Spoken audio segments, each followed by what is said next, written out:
धुळे जिल्ह्यामध्ये बिबट्याची दहशत कायम आहे। साक्री तालुक्यातील भाडणे शिवारामध्ये बिबट्याने दुचाकीवरून जाणाऱ्या दोघांवर झडप घातली। बिबट्याच्या हल्ल्यात 2 जण जखमी झालेले आहेत। दुचाकीवरून जात असताना आशापुरी मंदिराजवळ बिबट्याने अचानक हल्ला केला। जखमींवर शासकीय रुग्णालयात उपचार सुरू आहेत। परिसरात भीतीचं वातावरण पसरलेलं आहे।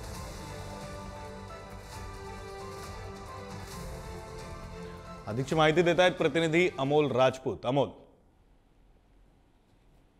नक्कीच धुळे जिल्ह्यात बिबट्याची दहशत ही कायम आहे। कारण की धुळे जिल्ह्याचा साक्री असं किंवा शिरपूर तालुका असला या परिसरात बिबट्यानं कहर केलेला आहे।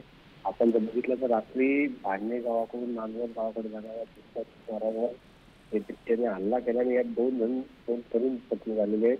तर परवा देखील बिबट्या हा पिंजऱ्यात कैद झाला होता। शिरपूर तालुक्यातील बोरखेडा गावात बिबट्यानं कहर केलेला होता। या भागात शेतकरी शेतमजुरांना शेतात जाण्यास कठीण झालं होतं। मात्र आता तो बिबट्या देखील बोरखेडा बिबट्याला पिंजऱ्यात कैद करण्यात आलेला आहे।